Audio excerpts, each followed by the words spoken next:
Hello and welcome to another tutorial. So this time around we're going to be taking a look at setting up a basic streaming system. So what I mean by a streaming system is when we're working with, in particular, large games, that can be, in a large world, that can be too much content to have loaded in memory at the one point in time. And that can also, as a result, be really, really restrictive. If we try to keep the entire world present, then that generally means we need to have less things happening in the world, a lower sort of level of visual and other effects that are happening there. So it diminishes how good we can make the experience be there and how complex we can make the experience be.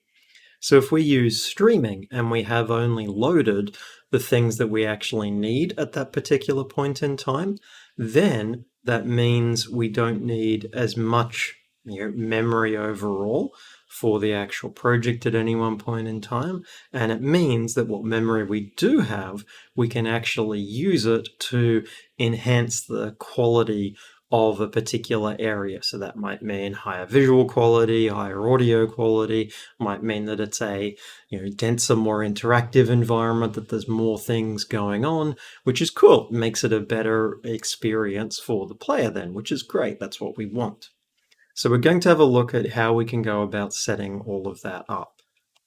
Now, one of the challenges with doing something like this is, in the end, I want to be able to mark up volumes in the world that say when something is within this volume, here are the scenes to be loaded.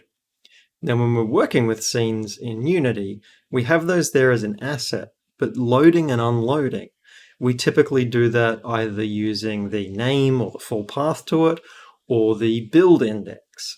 The problem there is if you move a scene around, if you reorder things in the build, then what we're storing normally on a component in the scene is going to become disconnected, because what we would have to store there is a string or an integer. It's not actually storing a reference to the scene itself. But conveniently, there are some add-ons that people have made for actually making that work. So first thing I'm actually going to do is go to our package manager, and I'm going to add a package from a Git URL.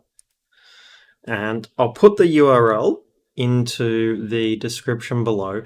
So this is a scene reference plugin made by Tarek Seaton. And this plugin is fantastic. I had a look into how it works and everything. It's really great.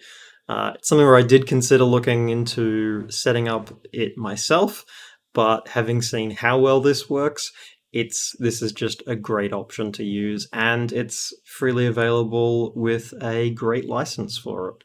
So highly, highly recommend this. There will be a link in the description where you can actually download this. So with that imported, I'm going to be able to set up scripts and everything now that have references to scenes. They are able to be maintained if I rename or move a scene around. And even cooler, and this is one of the things I really like about the plugin, is it actually, in the inspector, will show me if a particular scene has been added into the actual build setting. So if I've linked a scene up to be streamed in, but I haven't added it into my build, which would work okay in the editor, but would fail at runtime, so in a build of the game, this will actually highlight that and has just a simple button to fix it. So like I said, this plugin, very, very cool. Highly, highly recommend it. So what I'm going to then do is I'm going to set up the structure for this. So a couple of things I want to get up and running just to build up my scene here. So initially, I'm going to just create a placeholder folder. This is going to be for a bunch of materials. I just want to easily be able to tag and mark things up in the scene. So I'm just going to create some very basic materials of primary colors. Just going to make my life easier. So we'll have one that's blue. So I've got one that's blue. Set up ones for green and red. Just need to make sure we update the actual settings on those though, so that everything is not all the same color. Good. Do the same for green. And I'll set up one other material as well, just to make our lives a bit easier. So, because we're going to be adding in these streaming volumes, so I'm going to create a material here that I'll apply to those, just to make them nice and cleanly sort of stand out. But this, because it's something that's sort of encapsulating an area, I'm going to give it a bunch of transparency and make sure I update here to say that it's transparent. I won't actually be rendering this at runtime. It's going to just be something there for when we're working with the scene in the editor. It'll just make our lives a little bit easier. So I'm going to set up my levels. So I'm going to create the actual main level. So this is going to be a little bit different in terms of how we sort of structure this. So I'm going to have a demo level underscore P. So with this, I'm following the sort of naming conventions that I'm used to from Unreal. So this is our persistent level. This is the core for this particular map. I might actually put that to make it clearer under its own folder. So for each level, we have our persistent level. That's the main one we actually load. Then under that, I'm going to have demo level, and there might be some common things. So that's quite standard that you might have some common stuff that's always present. But you want to split it out from the persistent level so it's easy for multiple people to work on it at the same time. I'm going to create another one, and this might be room 1. And we'll have a room 2. And let's chuck in a third one, just so we've got a lot of different ones. Now, what I can then do is with the persistent level open, I'm going to drag in a common one, room 1, 2, and 3. Now we'll notice all 3 of these rooms in that common one duplicate that same camera and directional light, which we do not want. So the first thing I do is clear those out. I want those to be entirely empty scenes. And I'm just going to save, so that's good. So now what I want to do is in my demo level, I'm going to create actually that won't be in the demo level, I'll put that in common. I'm going to create a 3D object here and add in a plane. Give that our green material. And I might actually darken those materials a little bit. Those are quite bright and probably a little bit overkill in terms of brightness. Streaming volume 1 can stay the same, but these ones I'll make them slightly less eye-searing. So, okay, we've got our plane here. I'm just going to scale this up a bunch. The only purpose of this is I just want something to be positioning things on. That's the whole purpose of it. So that's good. I'm going to create... Now, I don't strictly have to have a root game object here. I'm just doing this, in this case, to make my life a little bit easier.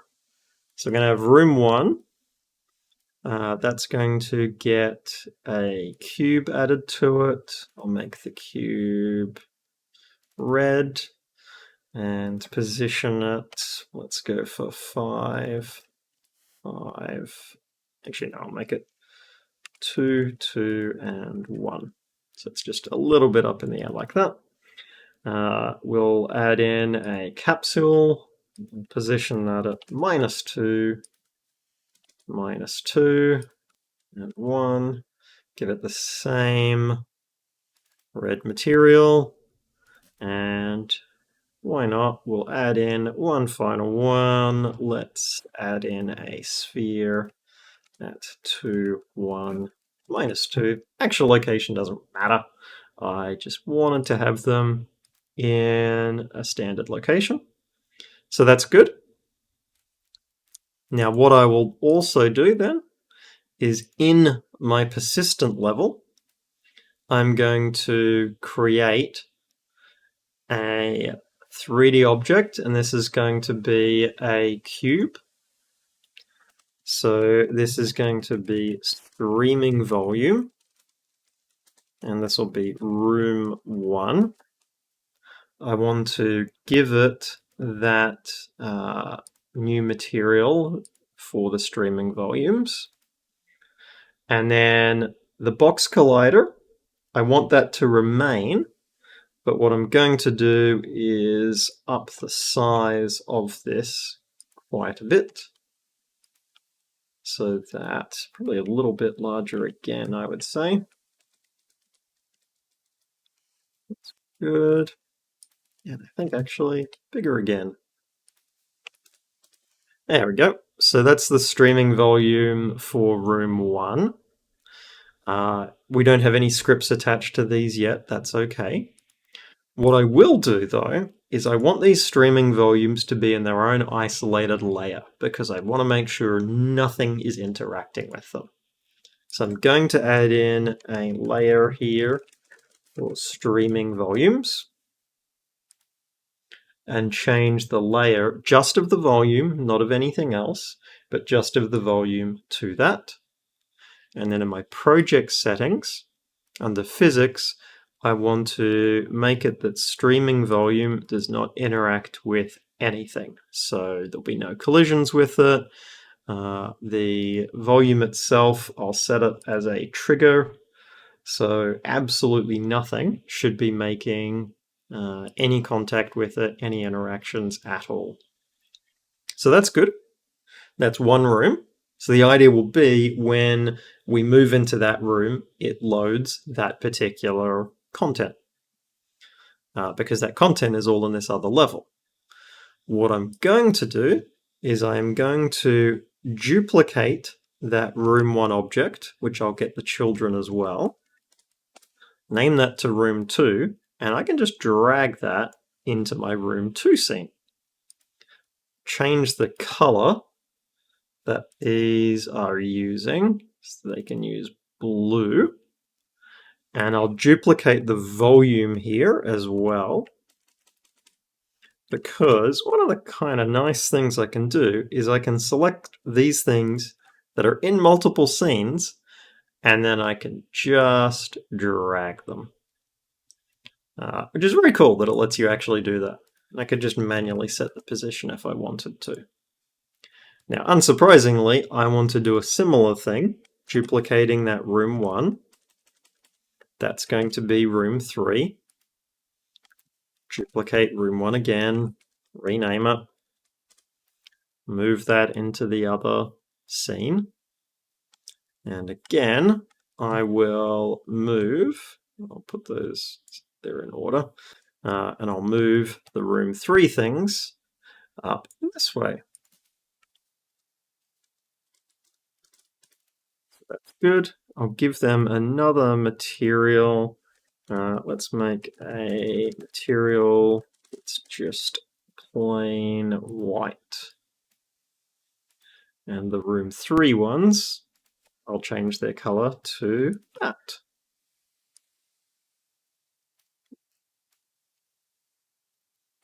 There we go.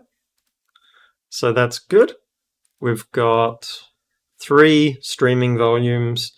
We've got the actual scenes that those would be loading set up in here, and the content is positioned where it needs to be.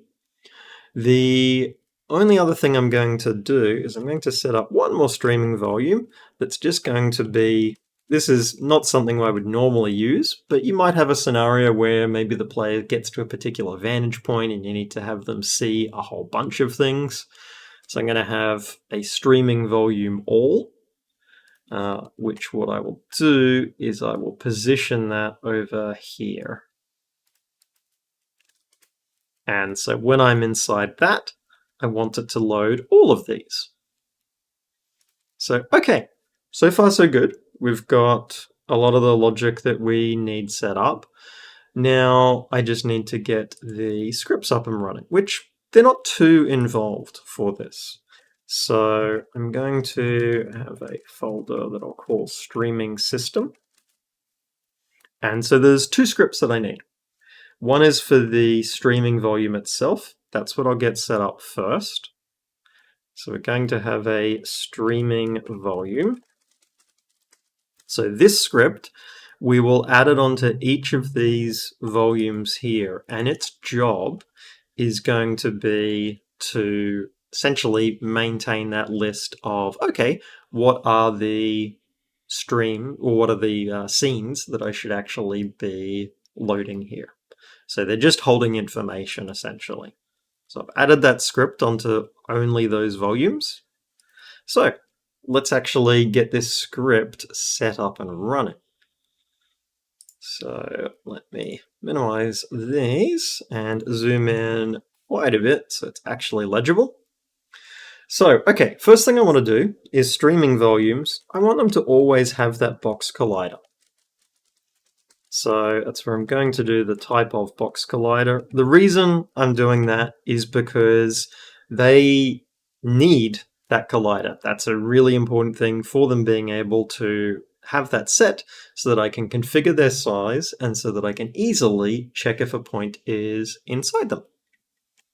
So that's good. One of the big things they then need is they need a list of those scenes. So what I do is list, and because of that plugin I added in, I have access to this type, a scene reference. And you can see it's added in the using for it. So this is my required scenes. Like that. So that's good. That's going to be really handy to have. I'm going to cache the box collider. So unsurprisingly, in awake, I'm going to store that. So we can just get component. Because I've done a require component, I don't need to do any null checking, anything like that of this. I can guarantee that will be accessible. We won't end up having an update function. There's nothing we need to do for that. There are a couple of helper things we'll set up, but I first actually want to get the configuration set here. So, streaming volume room 1, I can add in that scene entry, and I'm able to select my assets. So I can select, okay, well, this is room 1. So on it, I'm going to see how it highlights in red. And if I click on the settings option, I can go add to build. Add it into the build, and now it's all good. I do the same process for all of these other ones. So this is room 2. Add that into the build. Do the same thing for room 3. And I only need to do this once to get it actually added into the build settings.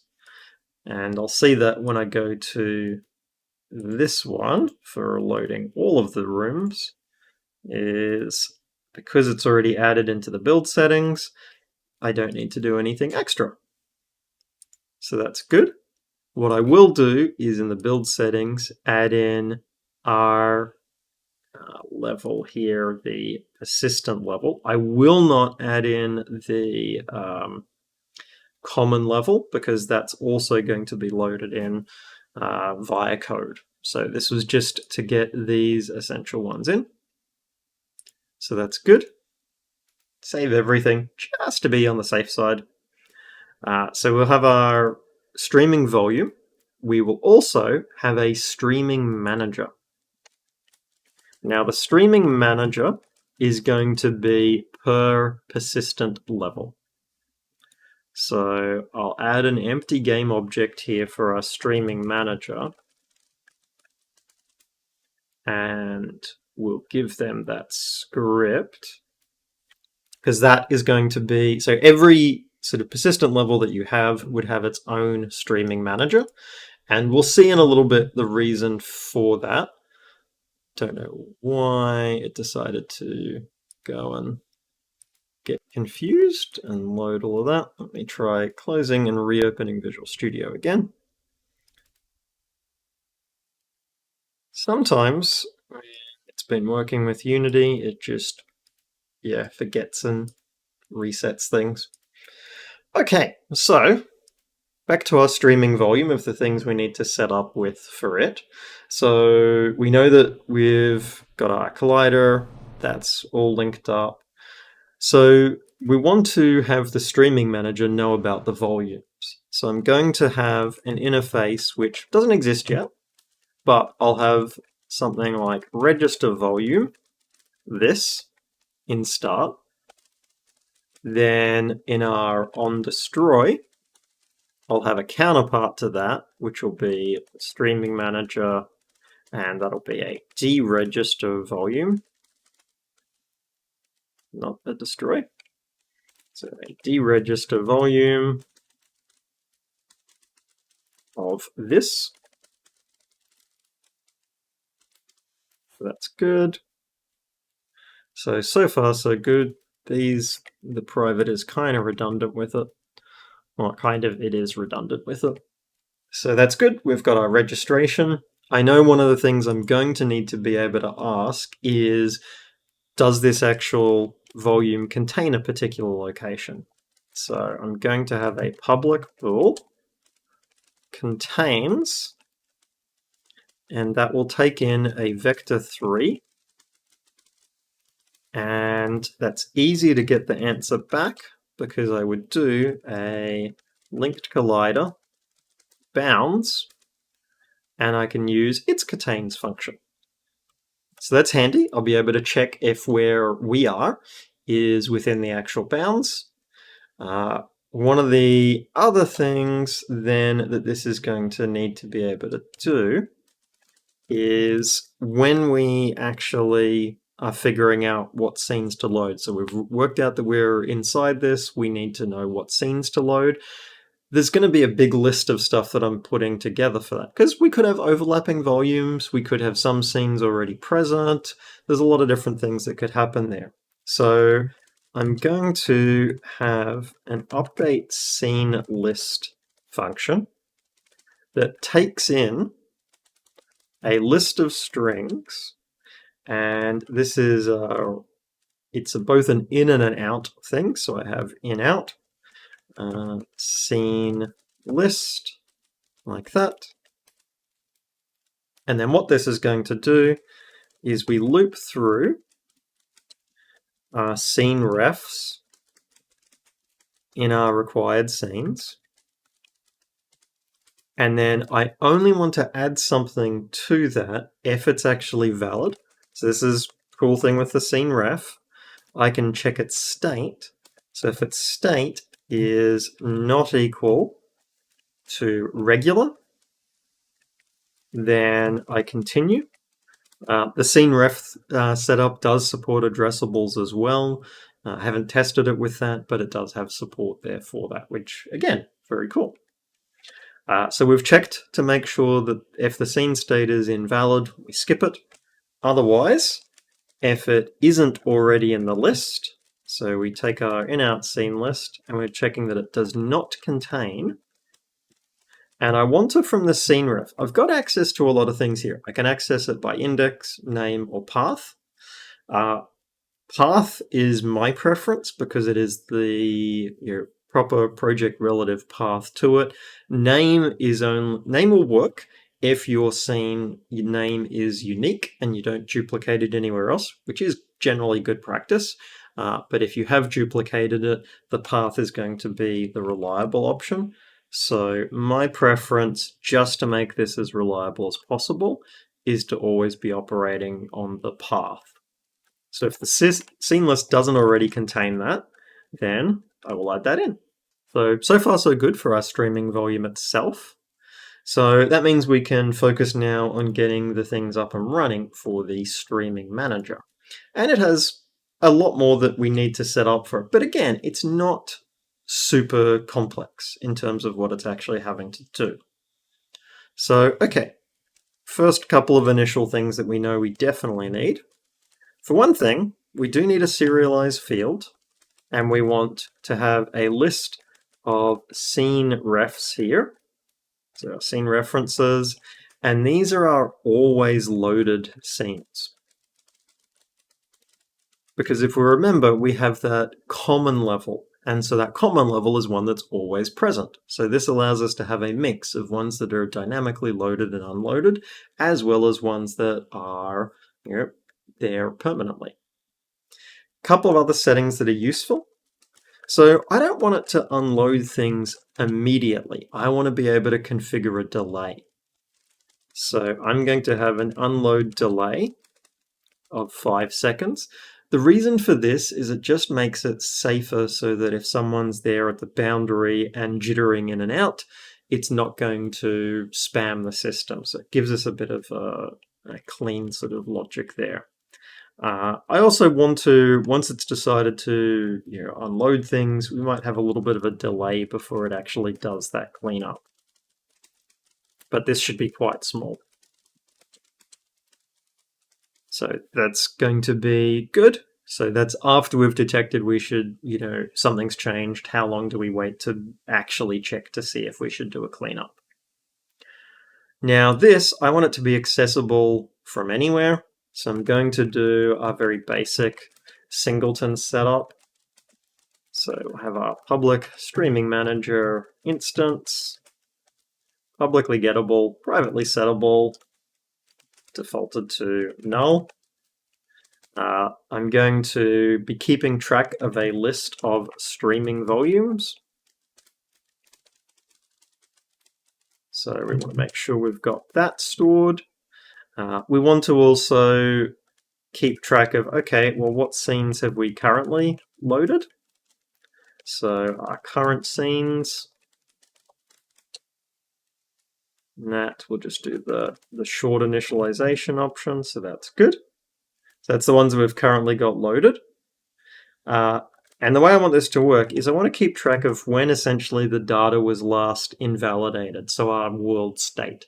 Because as we're moving, our movement doesn't necessarily mean that things need to change.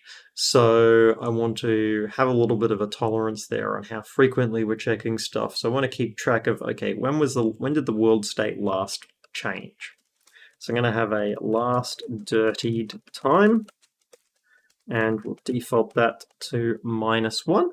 So the idea will be is, okay, once the world's been dirtied, then after that cleanup delay, we'll actually run our cleanup logic. So that's good. We'll have our awake. Again, private is redundant there, so I'm going to remove it.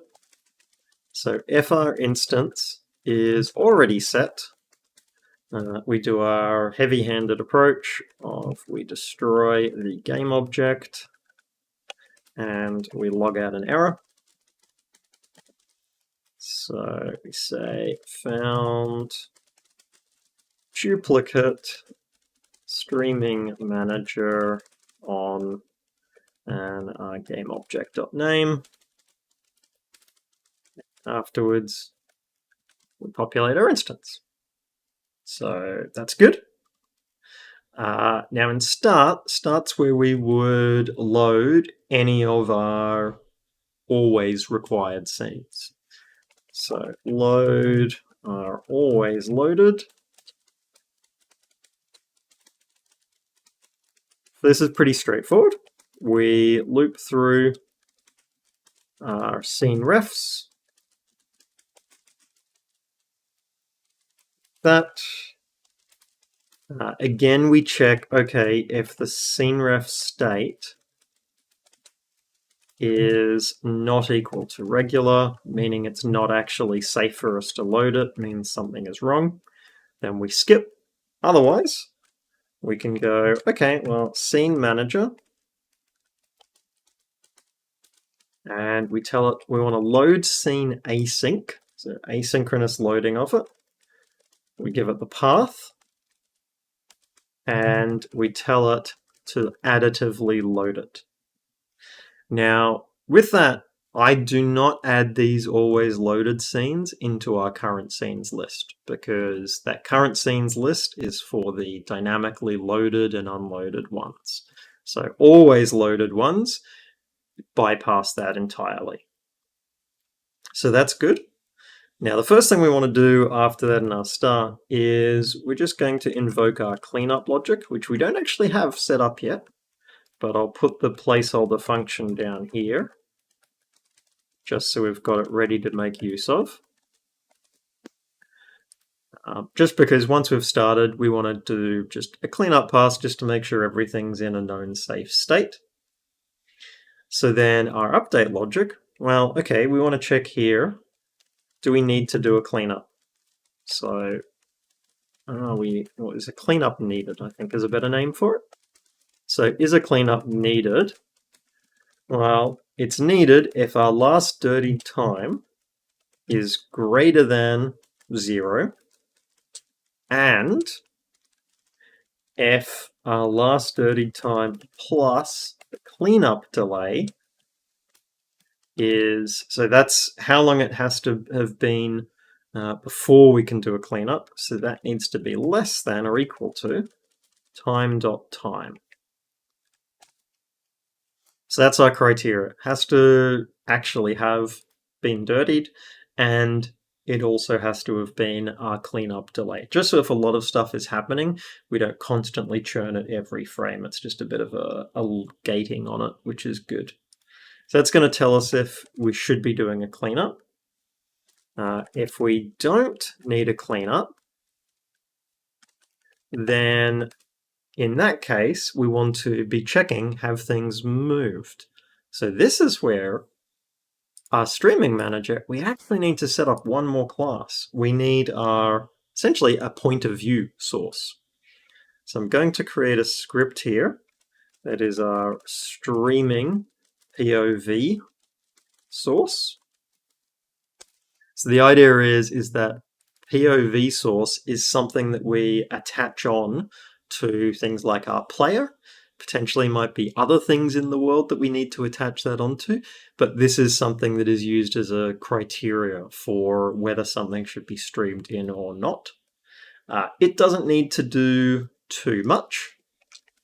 We're going to give it a serialized field of a float, and this will be distance to move to become dirty. And might default that to needs to move at least 1 meter.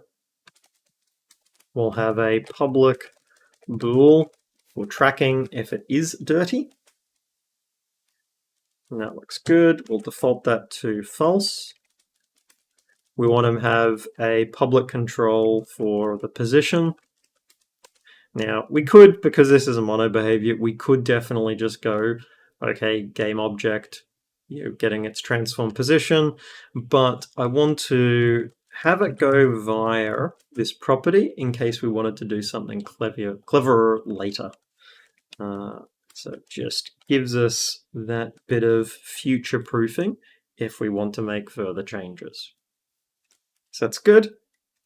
I'm going to cache my square of the threshold distance, just so I'm not recalculating it all the time. We'll have that as a cache thing, and we'll also have the last position. So in start, I'm going to populate my position, going to populate the threshold distance squared. Just is going to make a lot of my logic later look a little bit cleaner. We want to have our streaming manager, and although this function doesn't exist yet, we're going to have a register POV. Means there will be an onDestroy that does a streaming manager deregister POV, like that. Make those consistent. So that's good. it will do logic in our update. So I want to check, okay, have we moved far enough to become dirty?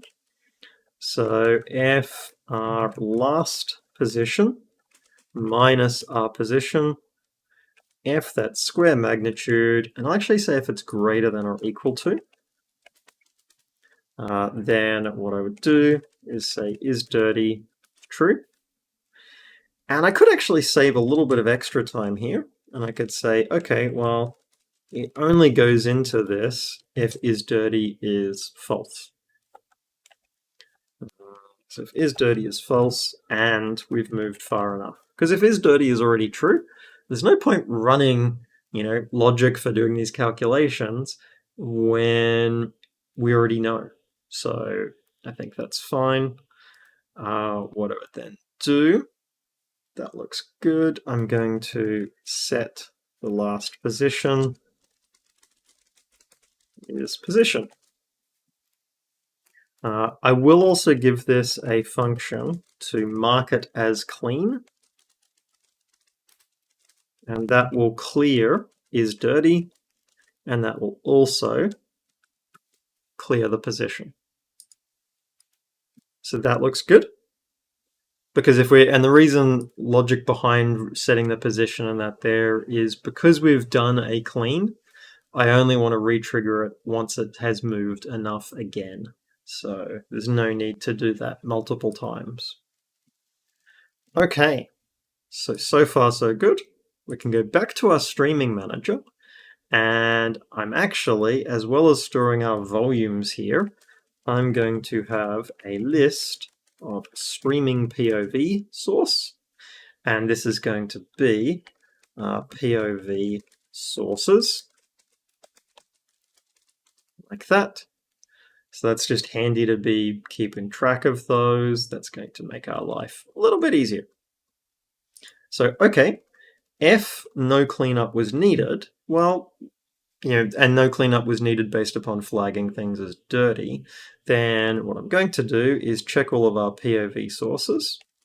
So for each var POV source in all of these, and I want to check, okay, well, if POV source, if that is saying that it's dirty, then our cleanup is needed, and we can break immediately. So what we're doing here is,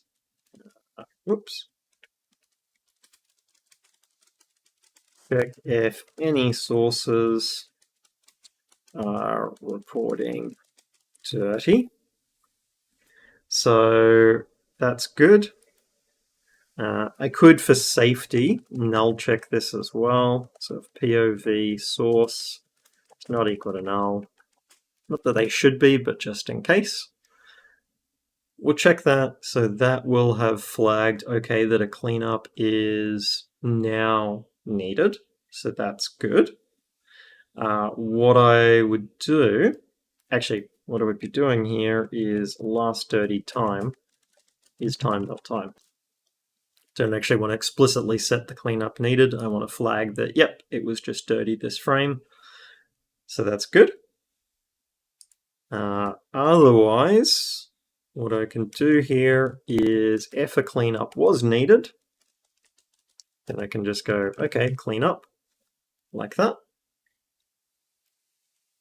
And that actually might be cleaner to do it like that. I think that's a cleaner, neater sort of setup there. So, okay, that's good so far for that side. Let's get a couple of these interfaces going that it's getting grumpy at us about, because we want to make sure those are all happy. So we've got a few public static ones. So there's going to be a static void register volume, and that's going to take a streaming volume, and that's good. And then all I would do is, okay, well, if our volumes because I don't want to add in the same thing multiple times. So that's good. So what I would do is firstly check, okay, well, if instance is null, i.e. early out, otherwise I want to have a instance and we'll have register volume internal. The reason for doing it this way is it just keeps the interface a little bit cleaner. Streaming volumes, things like if that can just use a register and a deregister, they don't need to do streaming manager.instance for all of them. I'm going to do the same thing for the deregister.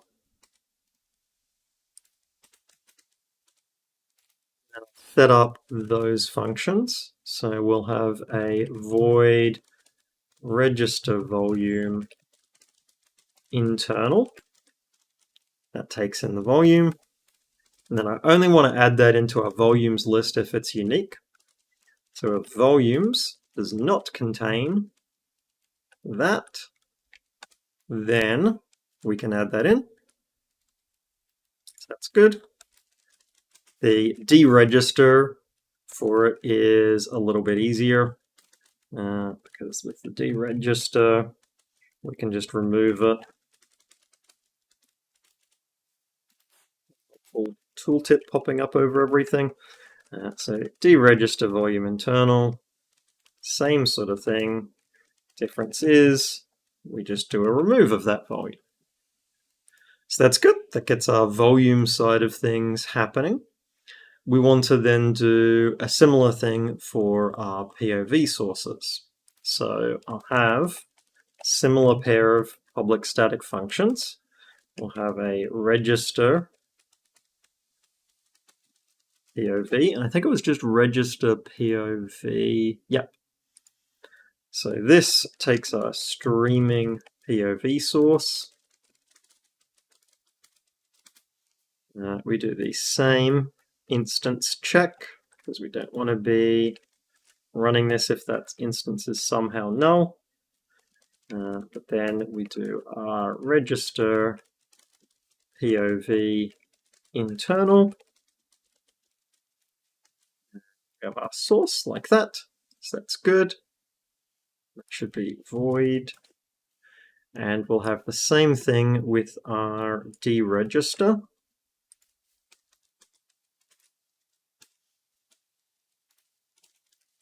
Deregister POV. That's good.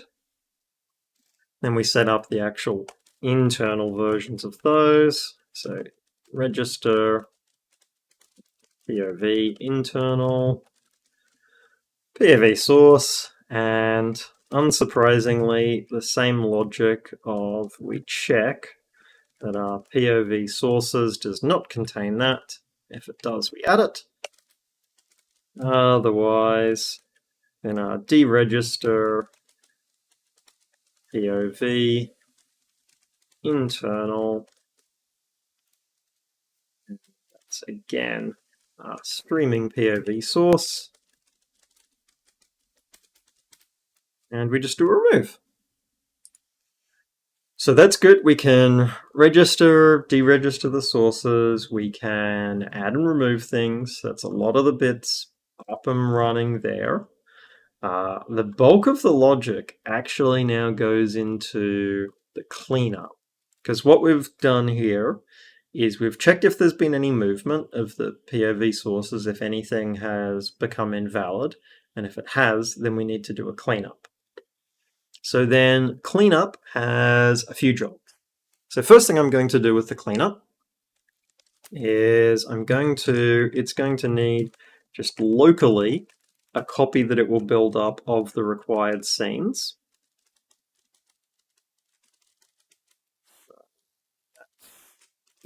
Be like that. So that's good.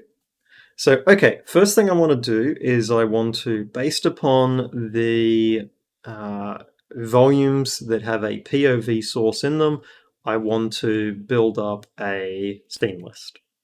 So, okay, I'm going to loop through, build up required scenes for each the scene volume or streaming volume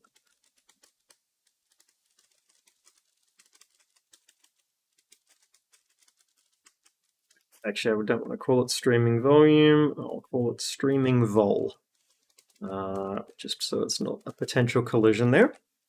So okay, I need to check if any of the POV sources are within there, because we could have multiple. So I'm going to have a bool be POV source inside, which I'll default to false, and then I check each of the POV sources. POV source and sources.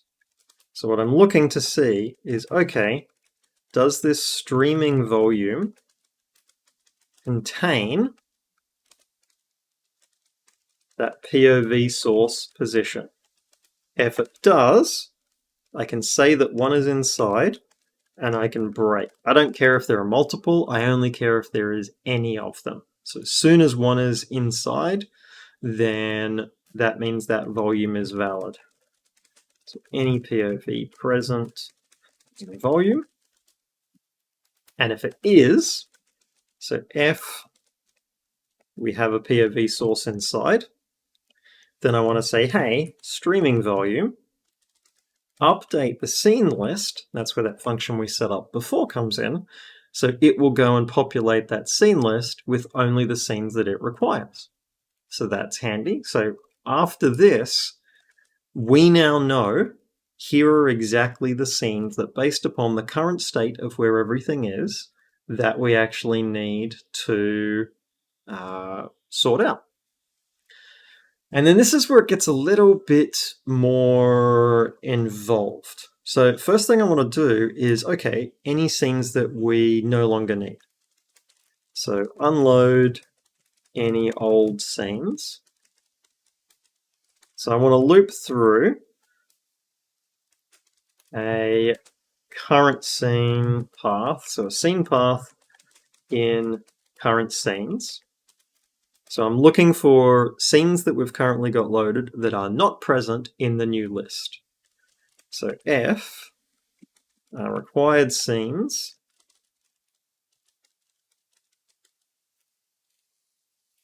required. So if our scenes required does not contain that, then this means I need to unload that particular scene. So because I don't want to unload it immediately, I want there to be a delay. And because there is a delay, that means that we could have it queued up to unload it because we've left that volume, but then return to that volume. And we don't want to then unload it again. We actually want to, and reload it. We want to cancel that unloading. So what I'm going to do is I'm going to actually set up a little helper up the top here to keep basically track of a scene that we've queued for unloading. So this will be a queue or a pending unload. So that looks good. All this needs is it needs a public string for the scene path. That's the main thing we need. And it will have a delay. Time remaining. That's how long until it gets unloaded. So that's all it needs as a baseline. But what I'm going to do then is add in, I'm going to add in, we have this option for generating our equals and things like of that. So I actually want to set that up. Now, in terms of what members I want it to use, I only want it to use the scene path. The reason for this is I'm going to be maintaining a list of these, and I want to be able to easily compare and match these.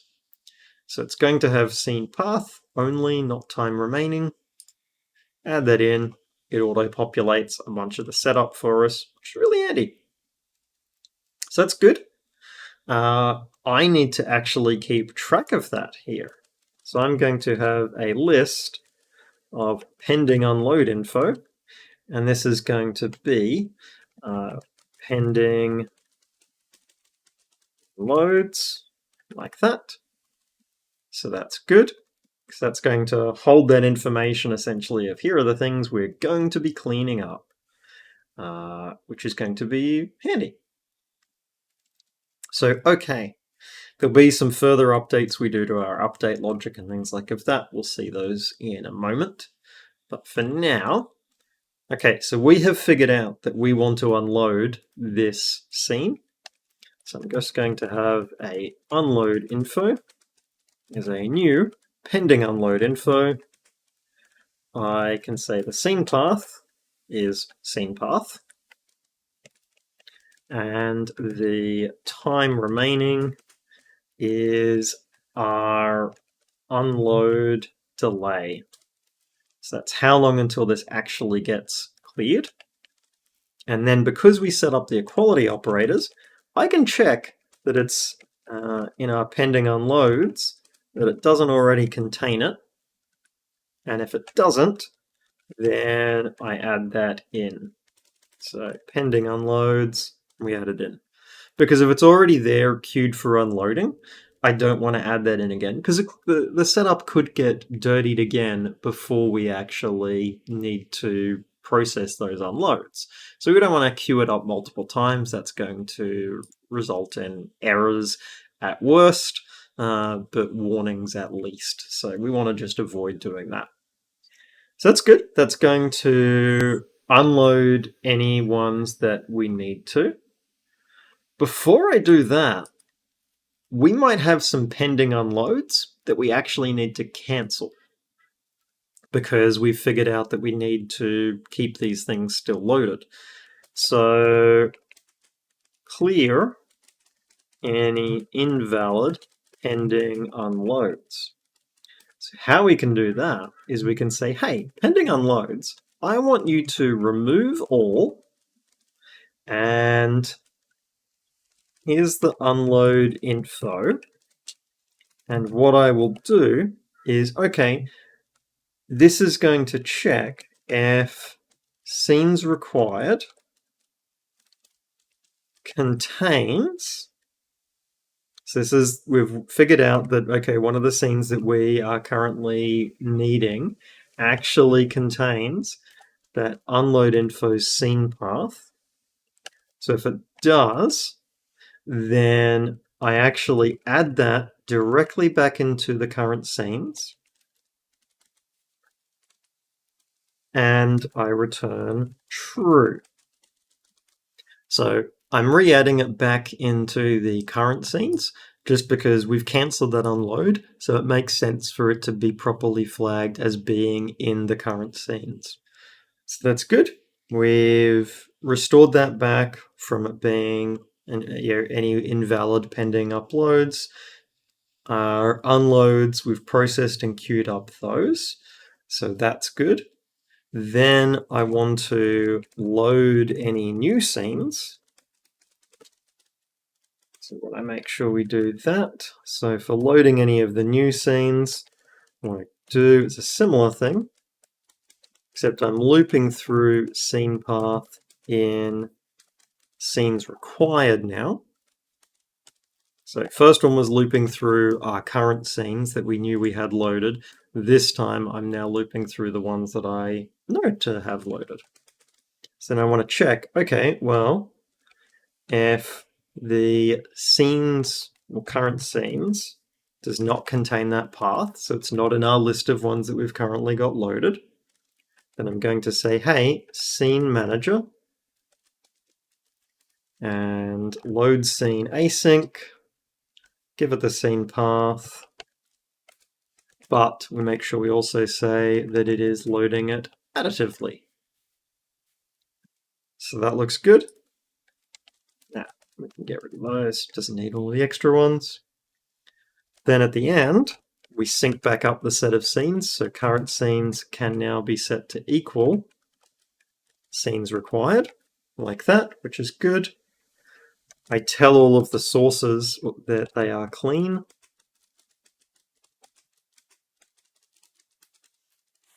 for each the POV source in POV sources, and I will just tell them to be marked as clean, and I can set the last dirty time to -1. So that's good. We're not doing the unloading yet, but we're doing all of the stuff for loading it, for flagging things where they need to be. The unloading itself is actually pretty straightforward. What I do for the unloading is, okay, we've gone through, we've done our cleanup logic here, we've flagged if things are dirty, all of that stuff has been done. What I would do is then process the actual unloading. And I might do the processing of the unloading right at the very beginning, just so that the cleanup is running based upon sort of a consistent state there. So what I will do is process any pending unloads. So for each, and we have our unload info in pending unloads. So we update the time remaining. Subtract delta time. Now, if this is actually due to be unloaded, then we can say, okay, well, if unload info time remaining is now less than 0, then what I'm going to do is go, hey, well, scene manager, unload scene async. We do an unload info scene path. Options wise, we unload all embedded scene objects like that. Now, with this, I can actually do dot completed and then do a plus equals. And we have in unload op, and we can specify some logic to actually happen here.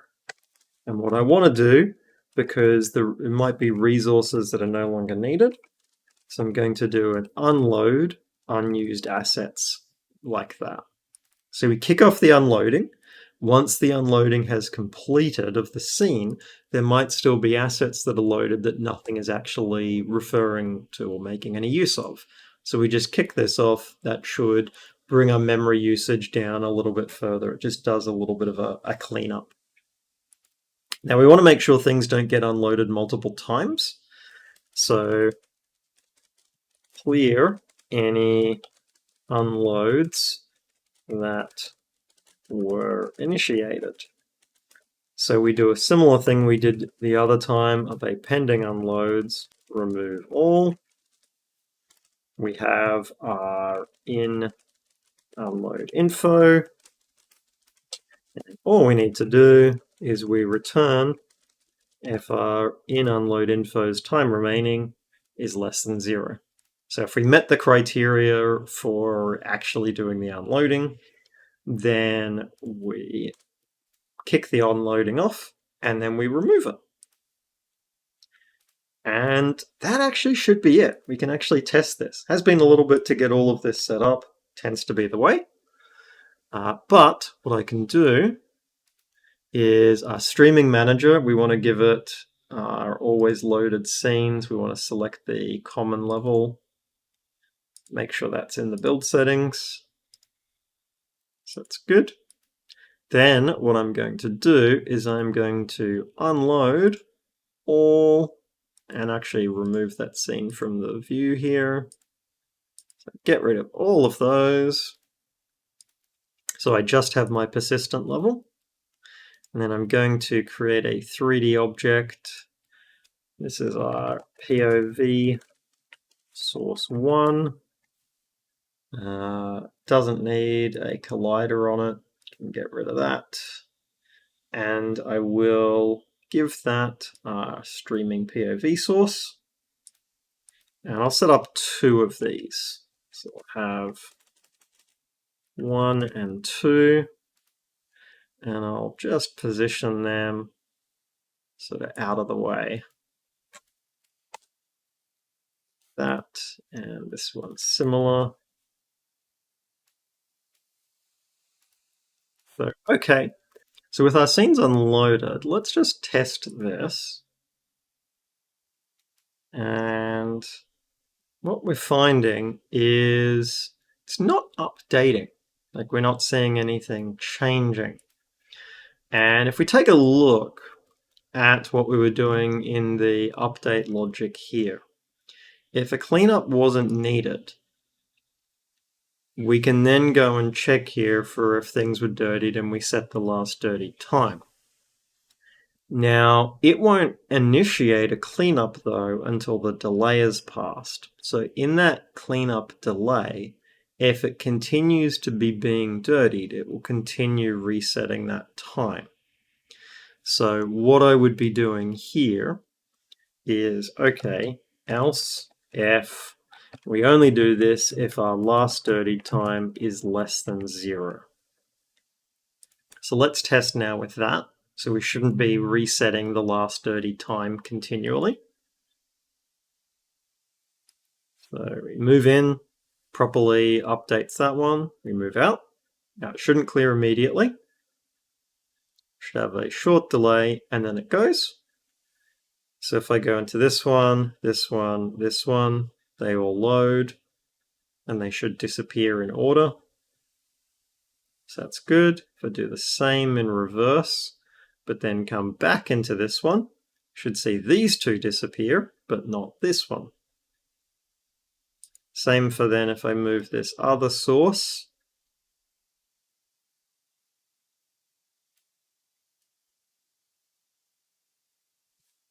Now we did see these ones here. It was just outside of it. So if I move this one back in, it loads, leave, return. That should not clear now. This one, can move it into this volume, loads. If we move it through this one, so we've got multiple load requests happening here. These other ones unload, but it doesn't. So till I move both sources out, it won't unload. It'll wait a few seconds and it should kick off that, which is good. If I go into here, all 3 load. Leave that, should have the same thing. Now with me in this, only these 2 should unload. So that's good. We have our streaming system up and running. We can move our sources. We can have as many sources as we want. Obviously, the more things you have able to keep stuff loaded, the more sort of, things you're keeping in memory. So you do want to be mindful of how many things you might have as a source there, but it can be useful if you need to, even if temporarily, have something where you've got additional areas being loaded.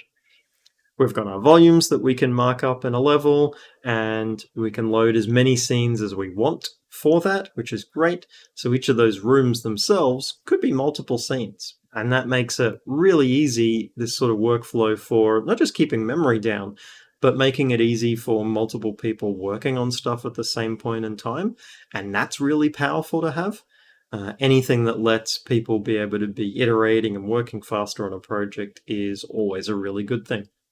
So dive on in and experiment with this, see what kinds of things you might want to create with this, how it might fit with any of your own projects. Thanks folks, hope you found the video interesting and helpful. If you have, chuck in a like and subscribe, it really helps out, it's really appreciated. If you're looking for other ways to support the channel, then I do have things like YouTube Thanks enabled. If you have any questions about the project, chuck those in a comment below. And as with all of these projects, the code, you can fully use that in any of your own projects, commercial, non-commercial ones, and the links to it are in the description below. But until next time, bye.